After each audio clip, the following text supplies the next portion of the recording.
Gente, nessa semana rola aqui em São Paulo o evento mais esperado por qualquer nerd, gay ou não, a CCXP. Esse ano o line-up tá caprichado. Os canais e estúdios estão trazendo Sandra Bullock, Zachary Levi, Jessica Chastain, Sophie Turner, o elenco de Stranger Things. Mas entra ano, sai ano, a verdadeira estrela de toda a CCXP continua a mesma: os bonequinhos da Funko. Eles estão à venda em diversos stands e na lista de desejo de quase todo fã. Aliás, ênfase em desejo. Esses bonequinhos são tão caros que geralmente a gente só passa à vontade. Mas me diz uma coisa, você já parou pra pensar por que tem gente que paga até R$120 num pedacinho de plástico de 10 centímetros? Existe uma explicação científica que eu acho que vai te deixar intrigado. Mas também tem outra, que é cultural e a gente precisa discutir.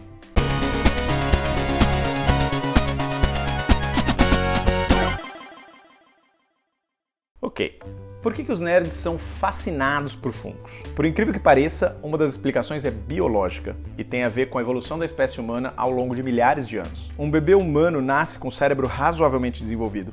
Por isso, a proporção entre sua cabeça e o corpo é muito maior do que a de outros mamíferos. Porém, igualzinho aos outros mamíferos, quando a gente nasce, os nossos olhos são proporcionalmente maiores do que outros aspectos do nosso rosto, como a boca e o nariz. Isso porque a visão sempre teve um papel muito maior na sobrevivência humana do que os outros sentidos.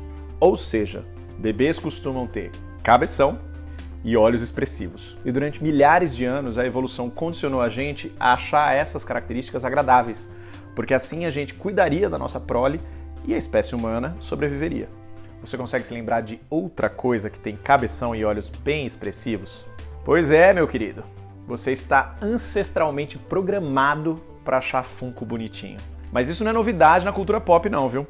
Se você se lembrar dos personagens de desenho animado e quadrinhos, você vai sacar que a maioria segue esse padrão. Especialmente aqueles que remetem à família, amizade e valores positivos. Tipo Mickey, a Mônica, ou até as princesas Disney, que estão cada vez com os olhos maiores. Mas nem tudo é definido pela natureza, claro. O sucesso dos Funkos, especialmente no Brasil, também é um fenômeno antropológico e sociológico. Pô, sacanagem, né? Você achou que o vídeo ia ser só sobre nerdice? Eu comecei a pensar nisso esse ano, quando eu fui a trabalho cobrir a Anime Japan, a maior convenção de anime no Japão. Eu fiquei chocado com uma diferença muito explícita em relação à CCXP. A Anime Japan quase não tem loja. A ênfase era muito mais em apresentar os animes, conversar sobre eles, do que vender produtos inspirados neles. Até se você pensar nos Estados Unidos, que é a meca mundial do consumo, o perfil dos eventos é diferente. Eu também estive na New York Comic Con esse ano, pela segunda vez, e a quantidade de stands ligados ao varejo é muito menor do que na CCXP. E geralmente são lojas pequenas. Lá, por exemplo, você encontra muito revendedor de HQs antigas, que na verdade é a origem de toda a Comic Con, né?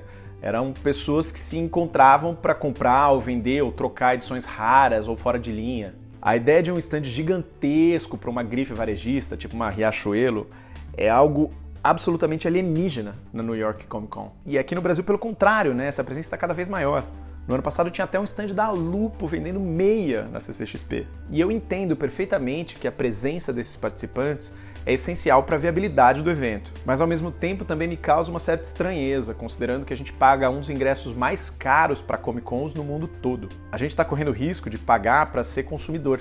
Pagar para cada vez mais entrar num shopping, não num evento cultural. Você não acha curioso, por exemplo, que é mais fácil a gente encontrar na CCXP um edredom do Super Mario do que um game do Super Mario? Às vezes eu tenho a impressão de que agora é o rabo que está abanando o cachorro, sabe? A gente está privilegiando um consumo que atesta, que comprova a nossa nerdice, e não um consumo que inspira ou que estimula ela. E essa coisa é tão maluca que dá até para traçar um paralelo com a própria experiência LGBT. A nossa comunidade foi aceita pela sociedade primeiro pelo valor do nosso dinheiro. Só depois é que se começou a discutir o valor da nossa identidade. Nós fomos e continuamos sendo, na verdade, tratados como consumidores primeiro, cidadãos depois. Mas enfim, voltando a falar de Funkos. Nada disso funcionaria se eu e você não estivéssemos dispostos a pagar por eles. E aí que é bizarro, porque talvez o fato desses bonequinhos serem tão caros seja exatamente a razão do sucesso deles. Isso está ligado a uma outra característica da sociedade brasileira. E não me leve a mal quando eu falo isso, porque obviamente eu também me considero parte da sociedade brasileira e também sofro disso. Nós somos obcecados por qualquer símbolo de status. Vários estudos antropológicos mostram que para o brasileiro é mais importante ser percebido como rico do que exatamente ser rico. É um dos motivos pelo qual persiste no Brasil uma tradição raríssima no mundo todo, que é parcelar as compras. É uma maneira de você conseguir aquele bem de consumo, mesmo que você não tenha dinheiro, você vai parcelando e pagando a perder de vista. É também um dos motivos pelo qual carro é tão caro no nosso país. É óbvio que tem aí impostos e taxas na jogada, mas também tem uma margem de lucro que é embutida no preço porque o revendedor sabe que o brasileiro vai pagar. E isso, infelizmente, não é diferente na comunidade nerd. Tanto é que a CCXP deveria ser o lugar onde a gente compraria Funko mais barato, porque se são tantos revendedores, a concorrência deveria fazer o preço cair. Na New York Comic Con, por exemplo, eu comprei esse Funko aqui por $7, numa promoção no segundo dia. E aqui isso nunca acontece. Os preços parecem quase tabelados. Isso porque os vendedores sabem que sempre vai ter alguém disposto a pagar. Os Funkos viraram esse grande símbolo de ostentação, um certificado de que você é um nerd real oficial. E eu super me incluo nisso. Toda vez que eu vou gravar alguém nerd aqui em casa, eu vou decidir qual é o cenário, eu sempre coloco um Funko ou outro lá no fundo para você entender que eu sou nerd como você. Mas a questão não é que eu sou nerd porque eu tenho 5 Funkos da Marvel. Eu sou nerd porque eu leio a Marvel há 26 anos. É isso que a gente tem que repensar. Eu não estou dizendo que você não pode comprar Funko, tá proibido, imagina. Seria até hipócrita da minha parte.